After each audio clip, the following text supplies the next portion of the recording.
Olá, sejam bem-vindos a mais um À Conversa Com, aqui na Hora do Desporto, que entra nos seus últimos episódios desta segunda temporada. Tenham calma porque a terceira vai voltar em setembro. E hoje trazemos para vocês um convidado muito especial do mundo do handball. Pedro Alvarez, treinador de Sub-23 do Hannover e que é um homem de muitos ofícios, mas melhor que isso é o próprio do Pedro para falar. Bom dia, Pedro, seja bem-vindo aqui à Hora do Desporto, finalmente.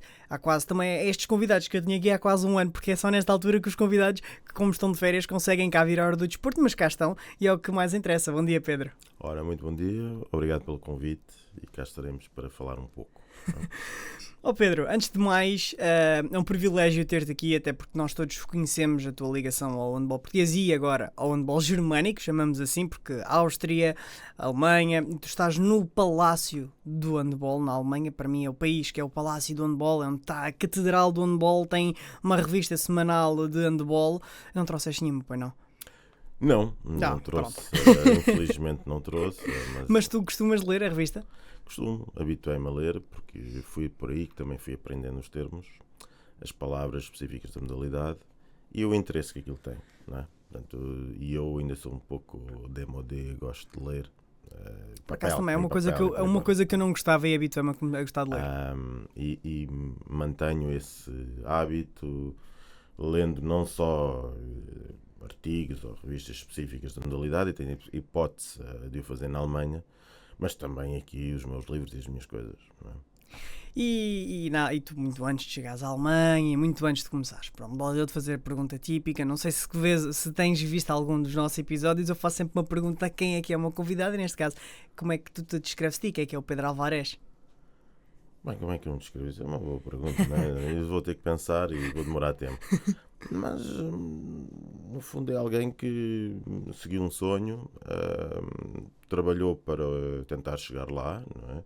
E claramente a Alemanha, como tu disseste, é a catedral do handball. Não é? Portanto, vive-se handball 24 horas. Aquilo não é um jogo, é um espetáculo. É um bocado da NBA da Alemanha? Sem dúvida alguma. E tem esse potencial para ser uma grande liga. Já o é. Portanto, hoje em dia tens a Bundesliga, que é a melhor liga mundial. Aliás, desculpa, Pedro, temos aqui um novo campeão, foste de Berlim, pela primeira vez na sua história. Campeão, estamos a falar da equipe da Bundesliga, da primeira divisão da Alemanha do handball. Sim. Portanto, e apenas o consegue fazer na última jornada, não é? Frente a frente ao não com o Magdeburgo, mas estavam ali tac a tac uma reedição da final da Liga dos Campeões. Sim. E o campeonato é muito interessante, é um campeonato muito equilibrado. Tu não podes estar à vontade no sentido de dizer eu hoje jogo o último e ganho, e aconteceu-nos isso em Hannover. Jogamos com o Potsdam e perdemos em casa o jogo.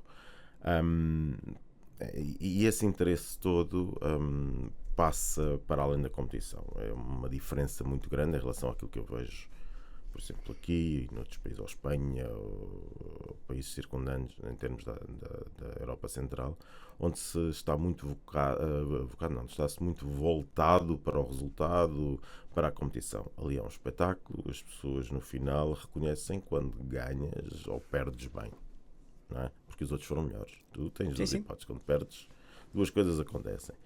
Ou os outros são melhores ou tu foste incompetente, não é? São essas duas questões. E isso é muito importante porque tu sentes-te bem naquele ambiente, portanto fazes parte daquele, é como preparas um espetáculo, não é? Estás com os ensaios, que são os treinos, afinas os instrumentos, que são os jogadores, que são no fundo é a essência daquilo, não é? Os jogadores são a essência do desporto, acima de tudo. E depois tens um dia de apresentação, e nesse dia queres que as coisas corram bem. Só que essa apresentação implica um adversário que também se preparou, que também fez o seu trabalho, e tu assistes ali a uma representação, não é? Mas que no final tem que ter um vencedor. Poderá ter um vencedor, não é? Porque também se pode empatar o jogo. E isso é muito interessante, não é? Normalmente ali em Hannover chegam a estar, a média são 9.000 espectadores. Num pavilhão? Sim, num pavilhão. Vocês, enquanto equipa B, sub-23 da equipa principal, jogam sempre na casa, quando não está ocupada, jogam na casa, no pavilhão principal, ou têm outro pavilhão onde jogam? Nós temos outra estrutura, ou seja, temos um centro de treinos onde treinamos e outro pavilhão menor onde jogamos. Nós esta época nem nunca jogamos na arena. nem nunca Ok. jogámos na arena, porque tem também uns custos. Pronto, a arena imagina como se fosse aqui o Altice, não é? Ok. E, Sim, perto disso. sim. E o que acontece é que os treinos são feitos também da equipa principal noutro pavilhão, não é? Ok. Onde está a sua base, o seu centro de treino, e apenas nos deslocamos lá para jogar, mais nada. E agora faço-te uma pergunta, que é como é que começa o handball? Como é que surge isto na tua vida? Ou seja, de treinador, depois foste treinador aqui dos Sub-17 de Portugal, se eu não me engano. Isto aqui que não está tudo bem atualizado, portanto, depois Sub-18, Sub-20, Belenenses, Sub-20, o handball da Amadora, Ginásio do Sul, que eu conheço bem, Ginásio do Sul, o IFC Torriense, depois treinador adjunto do Benfica e depois treinador principal do Belenenses, certo? Não me enganei em nada. Sim, faltam em algumas coisas, eu vou-te... Eu vou estou aqui tentar a ver explicar. pela cábula que eu tenho, portanto. Sim. São 32 anos como treinador. Portanto, ao princípio eu jogava e treinava. Portanto, eu sou da Almada, foi aí que eu joguei. Jogaste no Almada? O Sim, Almada fez sim. uma campanha histórica este ano na Taça de Portugal. Olha, não sabia. Fico Fez. muito contente e felicito-os por isso. Porque o Almada tem sido um clube que ao longo dos anos tem lutado com muitas dificuldades e tem sobrevivido, ao contrário de muitos outros clubes, e tu há bocado falaste aí do caso do Ginásio do Sul, Sim. numa determinada altura tinha muito mais condições. Sim, do que agora, isso é Sim. certinho. Mas o importante é tu seres resiliente e manteres-te e sobreviveres e lutares contra as dificuldades. Pronto, e o Almada tem essa capacidade, e tem essas características que se vai mantendo ao longo dos anos. Deixa-me só aqui. Eu estou-te a ouvir só para eu dizer, para não me enganar, qual é que foi a vitória categórica do Almada este ano. Acho que foi contra um dos grandes da primeira divisão, mas deixa-me confirmar se colaborar, portanto. Ok, eles perdem com o ABC nos quartos, mas antes eliminam o Póvoa por 1. Maravilha. O Póvoa do Tiago Cunha por 1. Exatamente, foi a tal. E depois, portanto, só equipas da primeira divisão e o Almada ali. Portanto, a ABC, Vitória, Avanca e o Almada depois perde com o ABC. E com o ABC depois é eliminado pelo Sporting a duas mãos nas meias finais. Era só para te informar como jogaste. Bom, olha, não sabia e felicito-os por isso. Também o Tiago Cunha, um destes gladiadores. Ele que esteve aqui também, não aqui, mas esteve online. O Tiago agora é treinador do Alvário. Pronto, E que agora o professor Carlos Rezende assume o lugar de treinador do Póvoa. Um grande abraço ao professor Carlos, que também estou à espera que o professor Carlos venha cá para a próxima temporada. Não sei se a pessoa estiver a ouvir, já sabe, estamos aqui à sua espera. O professor também já é um dos nossos residentes aqui quando é preciso, mas estando-se a escapar um bocadinho à conversa com. Tudo gente boa, tudo gente que tem dedicado a sua vida ao handball, não é? E um grande internacional, o professor Carlos Rezende, quando jogava. Sem grande dúvida jogador. que não nos podemos esquecer disso, que foi um dos melhores jogadores portugueses de sempre.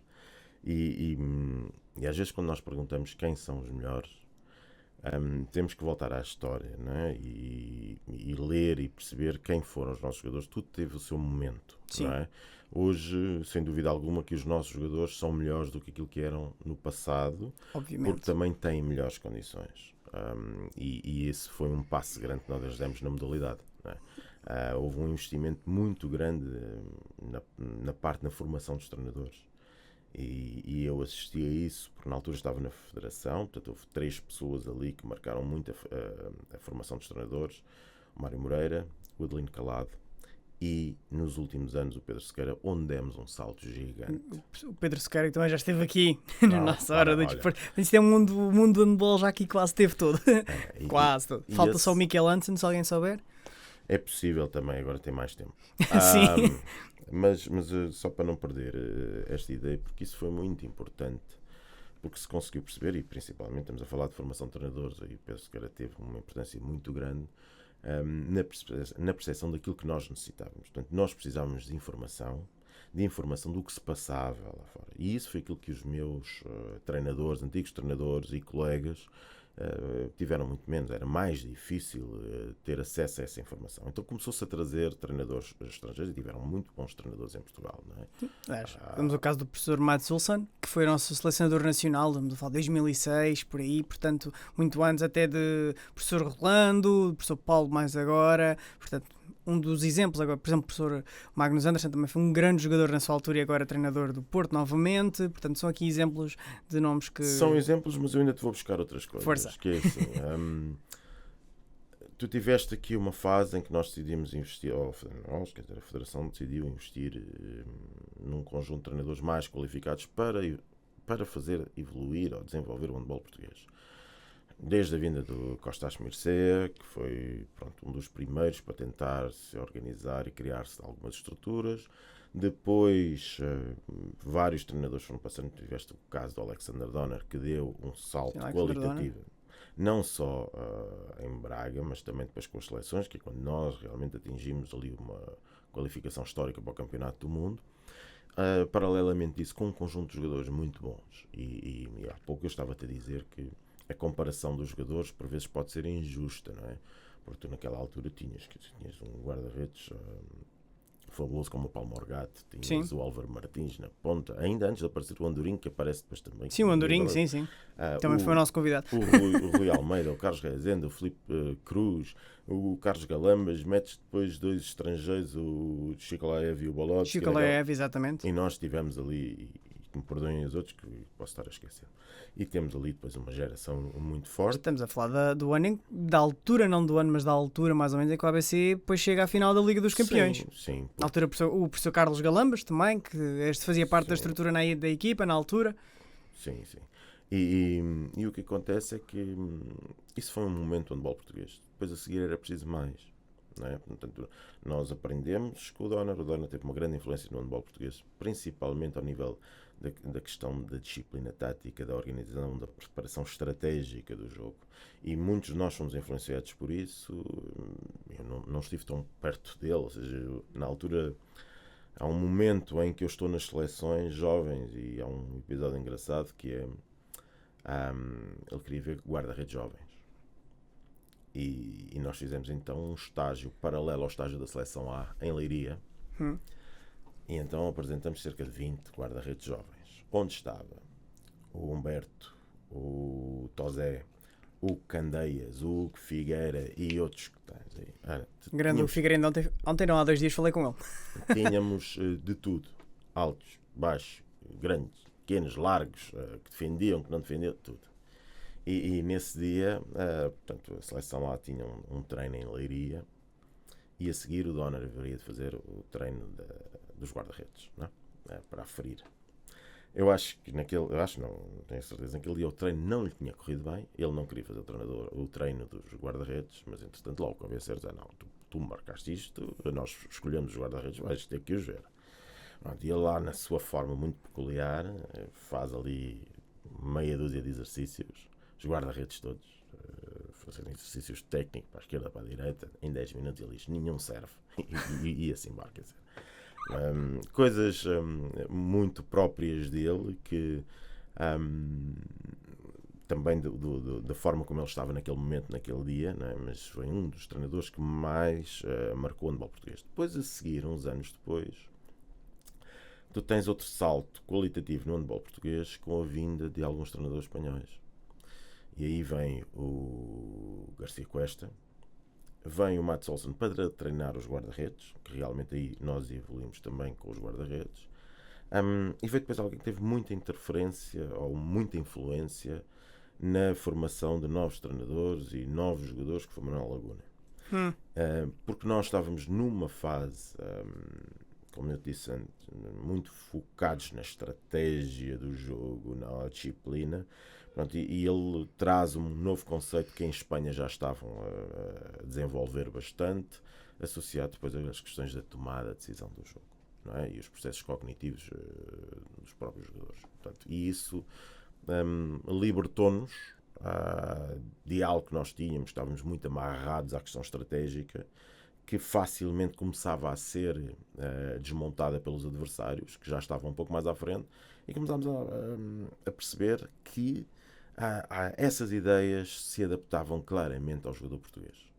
Portanto, eu não te estou a dizer que nós importámos o modelo espanhol, mas o modelo espanhol, como o modelo russo e outros foram importantes. Ao mesmo tempo tiveste outras pessoas aqui, o Pocrayates, que principalmente na altura do Porto, teve uma influência muito grande também nas ideias que trouxe. Na altura em que o Porto ganha não sei quantos campeonatos seguidos, não tenho de cor, mas muitos anos em que o Porto nessa altura? Espera. Isso, eu penso que estás a confundir com o Obradovic. Ok. Pronto, o Pokrates veio antes. Veio antes, Num ok. momento muito complicado do handball português, que houve uma divisão entre a Federação e os clubes e que prejudicou uma geração de jogadores. Uma equipa, nessa altura que o Porto tinha uma equipa muito forte, mesmo muito forte. E foi uma pena. Porque, tu repara, decisões políticas nunca têm resultados práticos. E não tem resultados práticos quando as pessoas estão em conflito. Naturalmente, se a decisão for boa, é claro que vai permitir. Mas neste caso foi uma guerra. Desculpa interromper, Pedro. Estamos a falar dos anos então 2002 a 2005, 2006, por aí? Por aí. Que há 2 campeões. Será naquele período em que a Federação, há o campeão da Liga Portuguesa, que a Federação não reconhece, e há outro campeão. Que neste caso foi o Porto 2 vezes seguidas, o Sporting 2 vezes seguidas, uma o ABC, uma Madeira, portanto... No mesmo ano tiveste um Sporting e ABC campeão, 2005-6, 4-5 Sporting Madeira SAD, 2004-3-4 São Bernardo e Porto e 2002-2003 também São Bernardo e Porto. Portanto, nestes 4 anos em que houve a tal divisão entre a Federação e a Liga, e os clubes, aliás. E sem os clubes sem as melhores equipas poderem participar nas competições da EHF. Sim, e isso teve um atraso muito grande no nosso handball. Porque há uma coisa que a gente não se pode esquecer, é que os outros não param. Claro, quando tu tens problemas, quando tu tens conflitos, os outros não estão a parar, estão a avançar e ganham-te as tuas posições e os teus lugares. Claro, exatamente. Paralelamente, depois com isso, também falhámos. Nós tínhamos vários anos consecutivos. Chega só um bocadinho mais ao pé do microfone, desculpa. Sim. Nós vínhamos de várias qualificações consecutivas, depois a europeus e campeonatos do mundo, e depois falhamos ali, penso que foi com a Macedónia. E a partir daí perdeste o comboio. Perdeste claramente o comboio, estás não sei quantos anos sem lá ir, não é? Pois sim. Felizmente, portanto, tu falaste depois na questão do Obradovic, que foi muito importante depois ali na reestruturação do Futebol Clube do Porto. E eu aí, pessoalmente, acho que o Obradovic fez um excelente trabalho, mas também quem estava por trás, o professor José Magalhães, que acabou por criar-lhes a estrutura e garantir depois também a qualidade dessa mesma estrutura. Esta é a minha opinião. Claro, sim. Não quer dizer que esteja certo, mas esta é a minha opinião. E o Porto ganha, dá um salto qualitativo aí.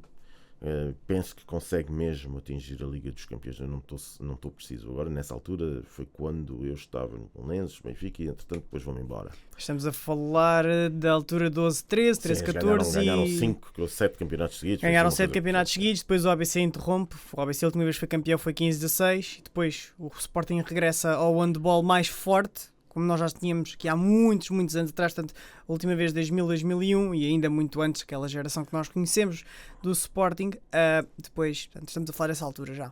Sim. O Sporting tem ali uma decisão, eu não sei de quem, mas tem uma decisão ali que teve um impacto muito grande no handball português. Sim.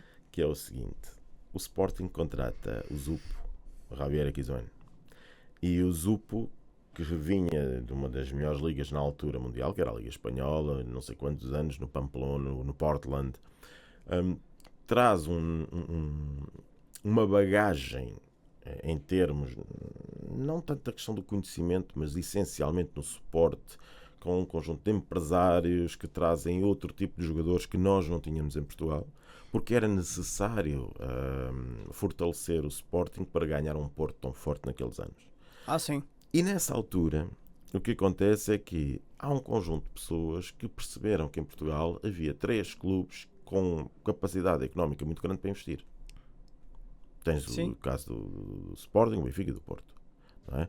Portanto, e isso foi outro salto, associado naturalmente àquilo que eu te falei anteriormente, que foi todo aquele investimento que a Federação fez na formação dos treinadores. Ou seja, nós tivemos muitos anos, treinadores de topo a darem-nos formação em termos dos cursos de treinadores, o próprio seminário, gente de muita qualidade, mesmo muita qualidade.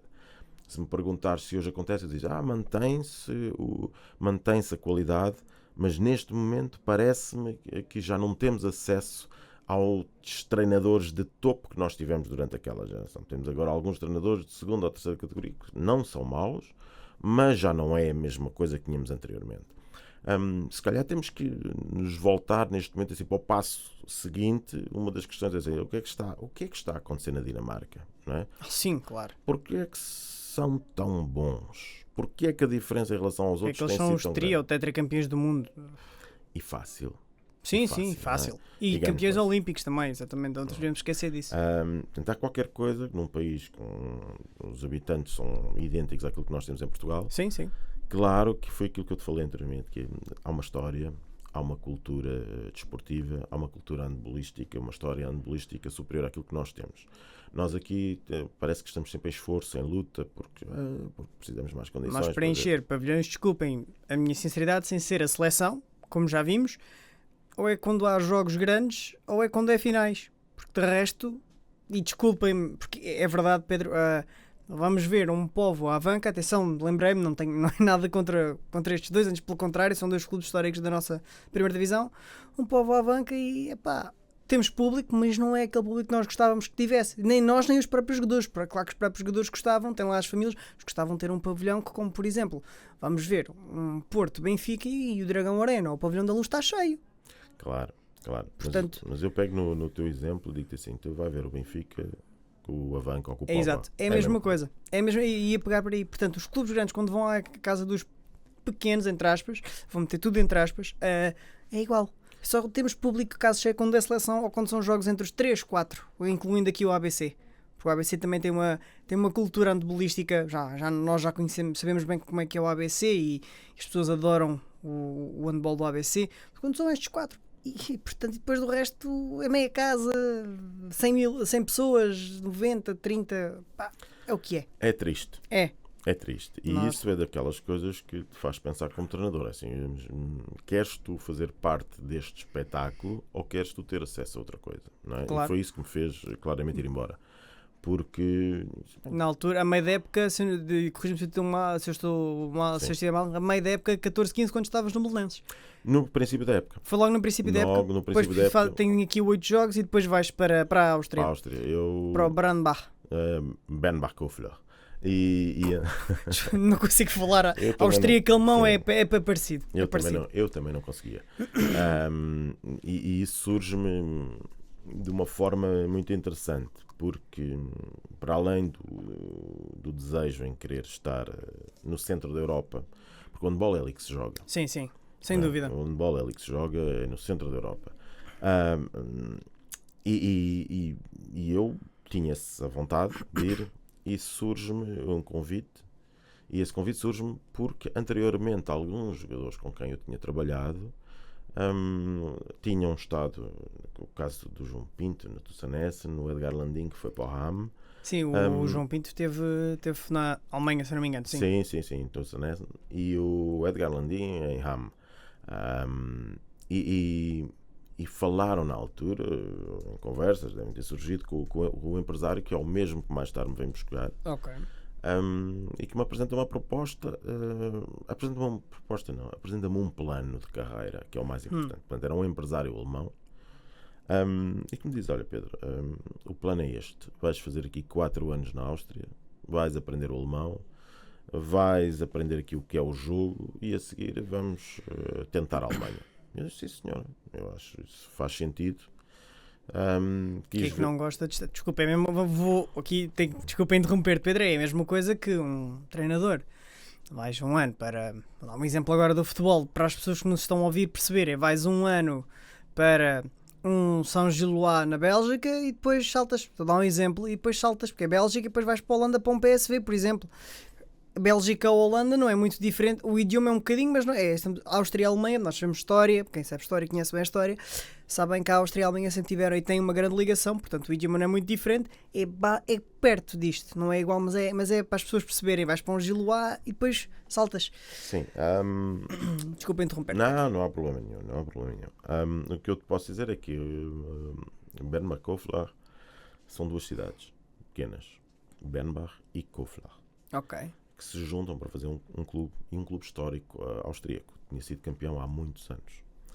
Tem um patrocinador muito bom, que na altura agora não sei, não era um dos líderes mundiais de escapes, que é o Remus, portanto para equipas até de Fórmula 1 e coisas do género. E eu percebi que havia ali uma estrutura. 98, 99, 99, 2000, Ben Baconflor. Mas, portanto, havia ali uma estrutura. Eu disse, bem, isto, quer dizer, tens um clube, tens pessoas que gostam. Eu fui lá fui fazer 3 treinos que eles me pediram para eu ir lá à experiência. Não havia portugueses. Ou melhor, não posso mentir. Havia portugueses, mas não havia portugueses ali no centro da Europa. Ok. Portanto, o Paulo Jorge, eu penso que estava ou na Tunísia ou na Roménia. Nesta altura, não quero estar enganando, acho que já estava na Roménia, na altura, não sei se em Bucareste, não tenho a certeza. Não te quero dar a certeza, mas eu sei que ele, com o Nuno Farelo. Nuno, está à tua espera, não te esqueças. Agora vais para a Roménia, mas tens aqui o teu lugar. E ali eu fui um animal exótico, não é? Um treinador, quem é um treinador português que vem agora para aqui. Portanto, eu faço o primeiro treino e no primeiro treino eles dizem, não, é para ficar já, vamos já assinar. Ok, sim senhora, vamos tratar disto, eu vou regressar, porque quando eu fui numa paragem do campeonato no Belenenses e regresso e falo com a direção do Belenenses, que na altura era uma direção nova, que tinha acabado de chegar, portanto, eles precisavam de algum apoio por aí fora, mas era a oportunidade que eu tinha, expliquei-lhes, perceberam isso claramente e eu fui. Mas eu tinha preparado as coisas, porquê? Porque sempre tive isto na cabeça, que eu demorei 20 anos a chegar à primeira divisão. Era um objetivo ires além fronteiras? Sim, claramente. Tu pensa o seguinte, tu em Portugal, tu tens 3 clubes. Sim, atualmente. Queres trabalhar a um determinado nível, tens 3 clubes. Eu sou do Sul, portanto não tenho hipótese de treinar o Porto. E tu treinas o Benfica, treinas o Sporting, que são clubes com estruturas, com ambição. Os outros, tu vais estar ali a ver se te surge alguma oportunidade. E eu comecei a pensar, bem, eu estou no Belenenses, se eu fizer um trabalho porreiro, uma coisa bem feita, até posso saltar para um destes 2. Na altura, portanto, era o Benfica ou o Sporting, e eu pensei, bem, eu vou para o Benfica ou para o Sporting, se fazem-me um contrato de 2, vá lá há 3 anos, se eu não ganhar, venho-me embora, e depois tenho que estar mais 6 ou 8 anos aqui a penar para voltar para o outro do outro lado. Não, eu prefiro ficar todos os anos a trabalhar num clube bom, onde eu consiga fazer o que eu gosto, que é treinar, consiga viver só disto, não é? Para isso eu tenho que ser bom. Sim, porque em Portugal é muito difícil. Há quem consiga, isso toda a gente, nós sabemos, dos 3 grandes conseguem, mas há muita gente que está na primeira divisão que trabalha para além do futebol trabalha. É difícil, é difícil. Eu fiz a maior parte da minha vida, no princípio a maior parte da minha vida foi assim. E há gente muito boa. Sim. O problema é que faltam-te condições, estruturas, e quando eu estou a falar de estruturas não é só dinheiro, falta-te alguém para ajudar. Muitas vezes tu tens bons técnicos, mas depois falta ali um suporte, um bom diretor desportivo, que não existe. Claro. Não é? Portanto, tu hoje em dia estás a mexer com muito dinheiro. Quando estás a falar dos 3 grandes, estás a falar mais de 1,5 milhão. Sim, claro, isso é sem dúvida. Sim. Portanto, isto não pode ser decidido em função, estou bem disposto, quero isto, amanhã quero aquilo, agora recebo um vídeo, agora é isto. Não, isto implica profissionais bem preparados. E é a diferença que tu tens, por exemplo, no caso da Alemanha, ou mesmo no caso da Áustria. A Áustria para mim foi um trampolim muito bom, porque me permitiu aprender a língua, se bem que o austríaco tem grandes diferenças em relação ao alemão. Sim. Portanto, é um alemão diferente, com dialetos, falam até um alemão mais antigo do que aquele que é falado hoje em dia na própria Alemanha. Mas isso permitiu-me perceber também a cultura do povo, porque há coisas muito importantes. Pois já não estranhas tanto quando vais para a Alemanha. Não. Mas estranhas, mas não é aquela estranheza de primeiro impacto. Não, há coisas muito importantes que tu tens que perceber, que é o seguinte: tu, quando chegas a um país novo, tu tens que perceber onde é que tu estás. Qual é a cultura aqui? Eu dou-te um exemplo, claro. Estou na Alemanha, eu vou ao supermercado e vi sardinhas congeladas. Eu gosto de sardinhas, só que tu não podes fazer sardinhas no teu prédio onde tu vives, porque vai ficar um cheiro para toda a gente e isso não é permitido. Ok, então eu tenho 2 hipóteses. Ou eu vou ao restaurante português e como as sardinhas, ou eu espero para vir a Portugal e comer sardinhas aqui. Tu tens que te integrar, tu tens que te adaptar. E para isso tu tens que perceber quais são as regras do país. Eu estou a dar este exemplo, mas posso dar inúmeros exemplos, não é? E isso é que faz parte da integração. Portanto, porque a Alemanha, eu chego a Portugal e vejo estas questões, agora está tudo inflamado por causa dos estrangeiros e isto e aquilo, e dizer, vocês nem sabem o que é que se passa por lá. Mas há processos de integração, não é? Claro. Eu tive que aprender língua. E aprendendo a língua, a vantagem é que eu vinha da Áustria já com algumas bases de alemão e permitiu-me começar logo a trabalhar. Caso contrário, tu tens que aprender a língua. Óbvio. Pronto. Eu sou apologista disso. Vais para um país e tens que aprender a língua do país. Principalmente quando tu tens que estar num serviço que tens que falar com pessoas. Claro. Pronto. Essas coisas são questões fundamentais. Eu vou-te dizer, eu fiquei chocado com algumas situações que vejo aqui em Portugal. Desde que cheguei. A primeira é precisamente o civismo. E civismo é educação. É verdade. Eu a conduzir, eu digo assim, epá, isto por amor de Deus, não é? Eu melhorei a minha forma de conduzir quando cheguei para a Alemanha, para a Áustria e por aí fora. Respeito muito mais as distâncias, respeito muito mais as velocidades também. Há multas.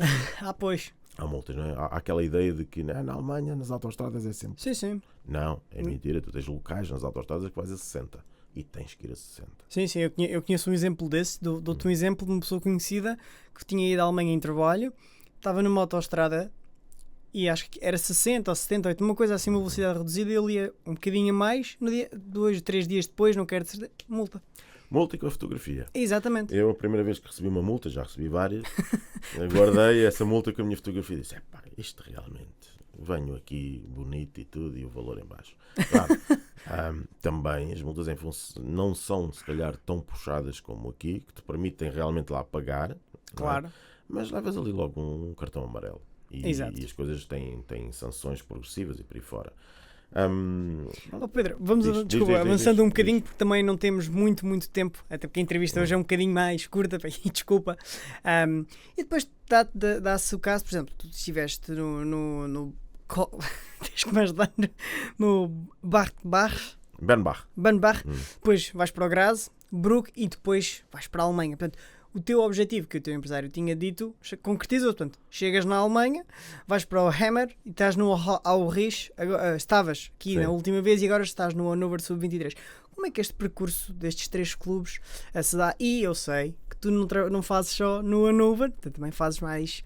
Há aqui mais qualquer coisinha que também os nossos ouvintes querem ouvir, que tu também és responsável por ver como é que está a correr na região onde tu estás o trabalho dos treinadores. Explica-nos um bocadinho como é que foi este percursozinho até chegares ao Hannover e agora, o Hannover que é uma cidade muito conhecida, e agora até também estas duas junções de cargos, digamos assim. Ok, eu explico. Atenção, são duas coisas distintas, não tem nada a ver com o clube. A ver se eu consigo explicar isto rapidamente. Quando eu estou em Bernbach, portanto, eu chego a Bernbach e o clube está em último lugar. E nós recuperámos e ficámos a um ponto do play-off. E aquilo foi uma festa desgraçada na cidade, porque o clube estava em vias de descer divisão. Na primeira austríaca? Sim. Portanto, foi a primeira vez que se ganhou lá um jogo importante que eles tinham também contra um adversário direto. E quando nós garantimos depois a manutenção, eu tive 2 semanas a comer à borla. Ia bem. Porque são 2 cidades pequenas. Eu cada vez que saía à rua para comer, ou a primeira vez após esse último jogo, entro no restaurante e as pessoas levantam-se, batem palmas e trainer. E diz um assim, eu pago. Disse assim, olá, que isto não está mal. Deixa-me lá tentar no dia seguinte. No dia seguinte, a mesma coisa. Depois mudei para outra cidade. Praticamente 2 semanas. Porquê? Porque as pessoas valorizam-te, claro, exato. Há reconhecimento. Sim, estavam extremamente satisfeitos. Quando o primeiro jogo que eu faço, nós perdemos por 4 fora, contra uma equipa de topo. Eu estava chateado porque nós estivemos até aos últimos 5 minutos a lutar e depois fizemos 3 erros idiotas e perdemos ali o jogo. Eu estava não muito satisfeito. E o diretor desportivo, todo contente a rir-se lá para dizer, não, tínhamos perdido por 12 em casa com eles e agora eu disse, ok, está bem, pronto, vamos embora. Na jornada seguinte, ganhamos um jogo importantíssimo contra um adversário daqueles que nunca ganhas. O jogo era às 7 horas da tarde, eu saí do pavilhão às 2 da manhã. Ei. E cada um que se cruzava, porque eles lá têm uma tradição, que lá na Alemanha é a mesma coisa, que ao final do jogo tu tens que conviver. Com os sponsors e com os... É verdade, sim. Sim. E cada um que se cruzava comigo lá na zona VIP, cerveja tal. Já nem podia. Isso eram copos de cerveja de meio litro. Pois, daqueles grandes, sim. Meio litro. Né? Eu, quando estive em Graz, o presidente, que era muito boa pessoa, chegava para falar comigo, bebia 2 copos assim de seguida. Tal. Eu bebia um copo muito pequenino. E ele era tal. Vamos lá resolver isto. Ok, sim senhor. E havia essa cultura. E eu lembro que eu vou fugir, vou até à casa às tandas, eu vou para a casa de banho, que já não gosto, estou na casa de banho, ali na zona do urinol, aparecem, não tem cerveja, eu vou-lhe buscar. Assim, estou a pegar essa coisa. Então o resto da noite estive ao pé de uma planta, já nem conseguia, ia despejando para a planta, mas claro. já nem despejava todo, que era para acho que até a planta nesse dia agradeceu. O que é que acontece? Acontece que corre tudo bem, mas a vida não é perfeita.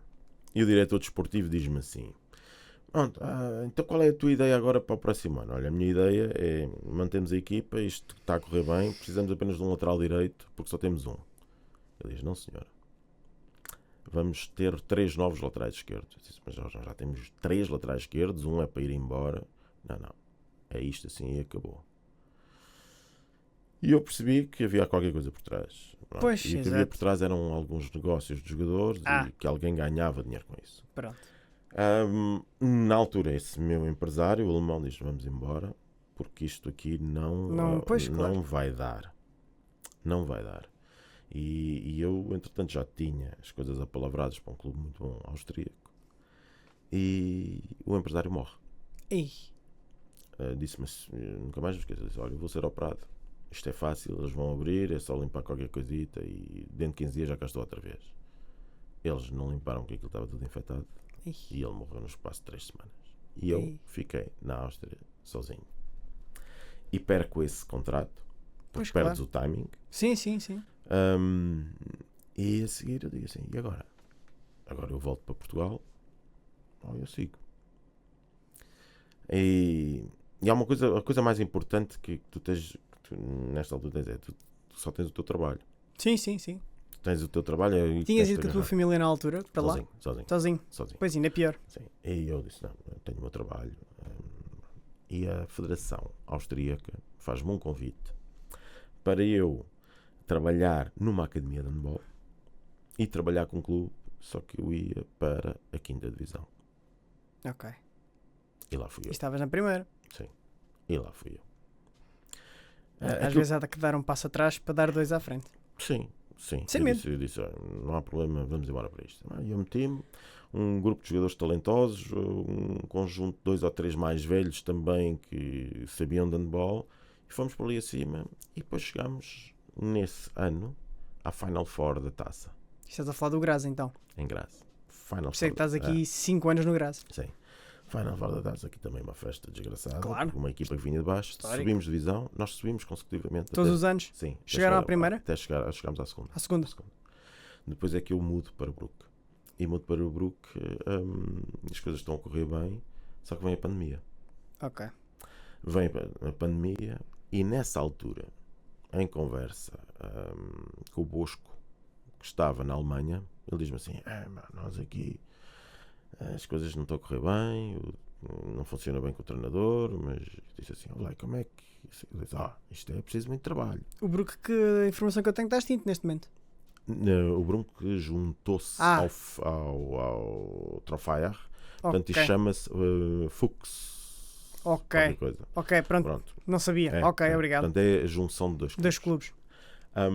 Isso lá acontece muitas vezes. Muitas vezes eles fazem junções. Tal como para não haver 2 clubes distintos. Sim. Ok. Ou até nos escalões de formação. Okay. Nos escalões de formação, imagina, tu tens 6 jogadores, eu tenho 8, juntam-se os dois durante uma época, fazem uma equipa para os jogadores jogarem. Ok. No ano seguinte não é preciso, por exemplo, imagina, é o Benfica Sporting Handball. Pronto. E no ano seguinte dividem-se porque já têm jogadores suficientes. Ok. Há uma perspectiva muito grande, o desporto acima de tudo, a atividade física, os jogadores, isso é a prioridade. Pronto, e eu, entretanto, o campeonato para. Nós estamos à frente do campeonato para e não ganhamos o campeonato devido à paragem. Claro. Da, Aqui na segunda? Sim. Na segunda divisão ou na primeira? Na segunda? Sim. E entretanto eu vou para a Alemanha. E nesse dia, nunca mais me esqueço, ia em Viena, no aeroporto. À medida que ia andando no corredor, as luzes iam-se acendendo, não havia ninguém. Pois. Não havia ninguém. Fui no avião, era eu, mais 2 pessoas, e era mais as pessoas da tripulação. Cheguei a Hammer e vi uma cidade pequena, sem futebol, com 4 pavilhões. Eu disse assim, é aqui, mas porque é que isto não funciona? É aqui que eu vou estar. E passou a funcionar. E as coisas foram avançando. Entretanto, eu depois faço 2 anos lá. O primeiro ano que eu estive lá ainda tivemos o problema da pandemia também. Pois, foi 2021, 22 já foi mais tranquilo. Depois a seguir tenho convite para a Aurich, que já é outra divisão acima. Um clube com outras condições, mas numa zona muito afastada da Alemanha e muito isolada. Ok. Uma província? Diz? Província? Sim, Ostfriesland. Ok. Aquilo fica no norte, mas encostado à Holanda. Ok.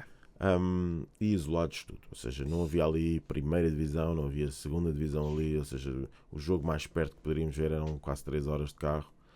E uma zona muito boa, mas um grupo muito difícil, porque tinha percebido que o clube pagava muito bem, queriam manter aquilo desta forma. Claro. As coisas com o anterior treinador, eles treinavam muito pouco, até algum futebol. Portanto, estavam muito evoluídos em termos de futebol. Handball. Handball não. E então, o que é que acontece? O trabalho, posso eu te dizer que o trabalho não foi dos trabalhos que me satisfez mais, porque foi muito inconstante. Ou seja, nós ganhamos um jogo fora com o primeiro, ou coisa do género, mas depois a seguir eu quase que rezava para não me perder com o último em casa, porque funcionava muito de amores e humores. Portanto, lá fui mantendo aquilo 2 anos. Até que depois no segundo ano surge-me esta hipótese para ir para Hannover Burgdorf. Tu lá está 2 equipas também? Não. É o nome? Não. Burgdorf é a origem do clube. Ok. O Hannover depois comprou os direitos. O Hannover, estamos a falar do mesmo do clube? Sim, okay. Hannover é a grande cidade ali, Burgdorf é na periferia. Eu moro aí em Burgdorf, uma cidade pequena, é muito pacata, onde nós temos o nosso centro de treino. Para mim é preferível ir a pé ou de bicicleta para dar os treinos. E depois os jogos são em Hannover e os nossos às vezes até no pavilhão em Burgdorf. Não é? Há ali uma tradição. E o caminho foi esse. Aquilo que tu me falaste depois é outra coisa, que é eu quando mudo para Hannover, a federação daquela região, portanto, para teres a noção, aquela região é Niedersachsen, é? Baixa Saxónia, como nós dizemos. Sim. É do tamanho desde o Algarve até Aveiro. É grande. É grande. Pouco, é? Do Algarve a Aveiro. E eles então, em função da experiência e de tudo aquilo que eu tinha trazido já, porque eu já tinha começado a dar formação também nos cursos de treinadores na Westfalen, quando estive em Emmer.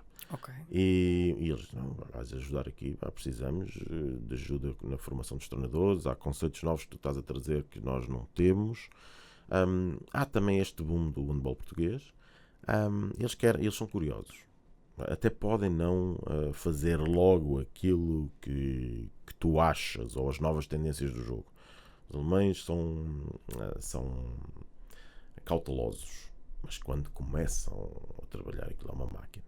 Pois, sim. Eu percebi isso no dia que fui vacinado para o Covid.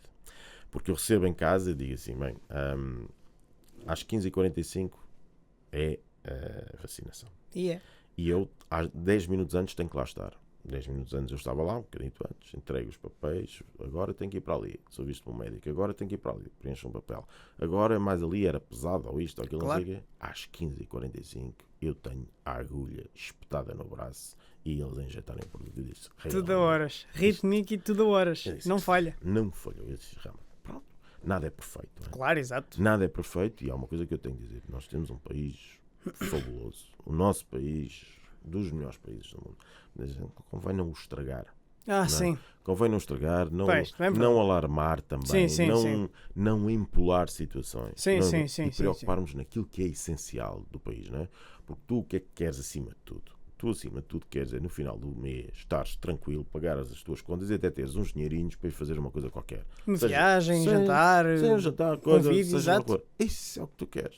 Agora, Claro. capaz, se quiseres ser milionário, outra coisa tens que trabalhar muito mais. Ah, claro. Não é? Mas é isto que é o grande problema. Não é? Portanto, não vamos também empolar muitas outras coisas que acontecem em todo lado. Acontecem em todo lado. Tu pensas o seguinte, que é, tu tens, hoje em dia, quer dizer, países completamente devastados com guerras e coisas do género. Essas pessoas não podem ficar. Pois não, E tem que se ir embora. Pois. As Vão lá continuar? Estragar a vida delas? não há hipótese. Tu pensas o que é de um momento para o outro, estragam-te o estúdio, é a tua casa, é a tua família, perdes alguém. Sim, Tu sim. não podes ficar, tens que ir para o outro lado. O que é que tu procuras? Procuras um local que te dê alguma segurança e que Sim. tu consigas viver.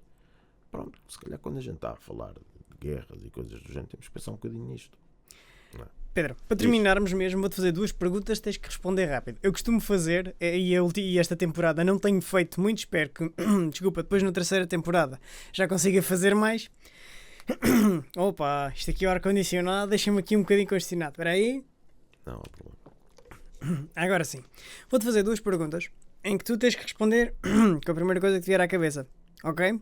Atenção que isto pode ser polémico. Portanto, vê lá o que é que tu dizes. Antes de fazer as perguntas, Ok. eu acabei por não falar de uma coisa que eu Força. sinto, que foi a federação dali daquela região. Sim, sim. Nessa altura convida-me para fazer isso e controlar todos os centros de treino. Portanto, nós temos ali um processo de detecção de talentos, como há em Portugal, mas feito nos infantis. Aquilo é feito nos infantis, aquilo que eu acrescentei foi novos critérios de seleção, que eu digo, olha, nós temos que estar mais focados no potencial e não no rendimento com os infantis. Claro. Os critérios têm que ser diferentes daquilo que são juvenis ou depois daquilo que é uma equipa sénior. Portanto, vamos lá por aí fora. Portanto, organizei um pouco aquilo. Depois temos os infantis, depois de serem detectados, entram num centro local de treino. Ou seja, uma vez por semana, depende da zona onde estão, podem treinar ou ao sábado ou ao domingo ou à segunda-feira. E depois, no ano seguinte, eles, quando passam iniciados, têm um percurso de 2 anos já num centro regional de treino. Portanto, nós temos 5 centros regionais de treino só nessa região. Nesses centros sou eu responsável pelos conceitos de treino, os conteúdos de treino, e eu próprio dou os treinos. Com os mais novos, não. Nos outros eu viajo uma vez por semana, vou lá, olha, hoje vou dar o treino disto. Ok. Vejo-os e por aí fora. Até que se chega a um momento em que se faz depois uma seleção regional, não é? E depois são vistos pela Federação num dia específico em que são medidos, são avaliados, são vistos em jogo, em exercícios, critério que eles têm lá. Portanto, é muito rigoroso o handball lá. Portanto, é muito levado a sério, é altamente profissional. Sim, claro. O contacto com as pessoas é muito saudável, aberto, transparente. Portanto, é uma coisa que os alemães têm bom, que são muito diretos. Eu não sei alemão, mas eu vou-te pedir um dia que possas, manda-me ou quando vieres cá novamente, traz-me uma revista, porque eu fiquei curioso de ver a revista. Não sei se está em digital, mas eu gostava de ter. Eu não percebo alemão, claro. mas eu também o tradutor, Não, que é para ver a não há revista. Por problema. acaso fiquei curioso. São várias revistas. Uma é técnica, depois as outras é sobre resultados, são aquelas banalidades. Os magazines, não é? Os magazines semanais com os resultados todos, com as estatísticas, com as coisas todas, algumas pequenas entrevistas e por aí fora. Pronto, mas segue lá então com a pergunta. Então, são 2 perguntas, ok, mesmo para terminarmos, já não temos muito tempo. A primeira pergunta tem que ser a primeira e a segunda tem que ser com respostas diretas, portanto, o que vier à cabeça. Essa é que é difícil. Tem a cabeça cheia de coisas não muito viáveis, mas pronto, vamos lá. Também estás de férias, tens desculpa. É verdade. Quem foi o melhor jogador que tu te lembras de treinar até aos dias de hoje? Fernando Pessoa. Não é o poeta. Não. Epá, que pergunta agora. Que pergunta. Epá, com potencial. Em Portugal nós tínhamos aqui o Cláudio Pedroso, que podia ter sido um jogador Grande Cláudio, ele terminou agora a carreira. Um jogador fabuloso. Pode ser estrangeiro também. Sim, treinei gente boa. Na Áustria tive um canhoto de Mislav Nenadic, também era muito bom. Eu treinei muitos jogadores. Reparem, eu na Áustria. Sei que é difícil. Eu treinei 19 jogadores. Entre muitos, 19 que chegaram à seleção. Ok, principal Alemanha? Da Alemanha, Áustria e Alemanha. Não. Da Áustria? Na Alemanha ainda não. Na Alemanha o que eu fiz foi, por exemplo, em Aarhus, nós estamos na terceira divisão e há um jogador que dá o salto, aqui da período, que dá o salto da terceira para o Wetzlar da primeira divisão. Ok. Isso sempre me aconteceu. Eu sempre tive, onde quer que eu estivesse, os jogadores sempre davam o salto para lugares melhores, não é? E ainda este ano nós tivemos 4 jogadores nossos que jogaram na primeira equipa. E em novembro nós trabalhámos muito bem e em novembro começam a surgir ofertas. As cabeças deles, aquilo foi uma complicação. Claro, exato. Nessa altura foi complicado, não é? E eu disse, olha, tem uma coisa lá que acontece que é o seguinte, os jogadores podem ir a treinos, são convidados a ir a treinos de equipas e tu não podes dizer que não. A única coisa que podes dizer é assim, não vais na quinta ou na sexta, tenta Vai lá no marcar no outro dia. Ok. Mas quando recebem esses convites, devem ir e tu não os podes impedir. E aconteceu com ofertas da primeira, da segunda divisão. Claro. E este ano saíram muitos jogadores. Nós tivemos 7 jogadores que saíram para equipas de segunda divisão, terceira divisão também, mas equipas muito boas. E agora a outra, que é a última. Qual foi o melhor clube, ou o clube com melhores condições que tu te lembras de treinar até os dias de hoje? Olha, o clube com as melhores condições, e foi onde eu menos fiz ou pouco fiz, foi no Benfica. Para ser sincero. Acho que é um desperdício com o que têm, com o que podem fazer. Acho que o grande desafio em Portugal é alguém colocar o Benfica como campeão. Não é? Fica não é campeão desde 2007, 2008, assim aqui. Em termos de condições. Em termos de... Uma coisa é as condições, outra coisa é a eficácia do processo. Claro, sim. Não é? E em termos de eficácia do processo, aqui em Hannover é impressionante. Ou seja, funciona, não tem tanta gente, mas é altamente profissional, é funcional. Tu precisas de alguma coisa, as coisas surgem-te. E isso é importantíssimo. Não é? Estou extremamente satisfeito onde estou. A vida não para aqui, tu não sabes o que é o futuro. Claro. Não sabes o que é o futuro. Mas as coisas estão a correr muito bem. Estou satisfeito em relação a isso. Como te disse há pouco, a ideia foi sempre o que é que eu quero fazer? Será que eu sou bom nisto? Não é? E será que eu consigo ganhar a vida fazendo isto? Claro. E agora uma última pergunta, tens que ser rápido, estamos mesmo a terminar. Futuro, continuas no Hannover ou tens outra proposta aí na manga? Olha, as mangas estão curtas, não cabe aqui muita coisa, não é? Não, eu renovei, eu continuo ali. Tu sabes que não podes falar muito do futuro. Claro, exatamente. De um momento para o outro, vamos iniciar uma nova época. Sim. E todas as ilusões passam pela cabeça dos treinadores e dos jogadores, mas às vezes as coisas correm mal. Claro. Correm mal e se calhar depois vais ter que mudar ou fazer outra coisa qualquer, ou até correm bem. O melhor que o desporto tem é que na próxima época tu tens sempre uma nova oportunidade. Exato, o que não fizeste nesta fase na outra. Nem mais. Portanto, isso acontece. É o melhor que o desporto tem. Pronto, agora, o que é que vai acontecer no futuro? O que acontece no futuro é que eu vou no dia 21 estar dentro de campo, se tudo correr bem, se eu tiver saúde e se a viagem correr bem, vou estar dentro de campo para iniciar uma nova temporada. E o futuro é amanhã, não é? O futuro é já ali. Agora, o resto é trabalhar como fiz até hoje e sempre com ambição, sempre com vontade, motivado. Quando deixar de estar motivado, venho embora. Regresso para Portugal, para casa, porque gosto de lá estar. Mas este é o meu país e este país é um dos melhores países do mundo para se viver. E sentes muitas saudades de casa fora? Sentes saudades de coisas que podem ser importantes para ti.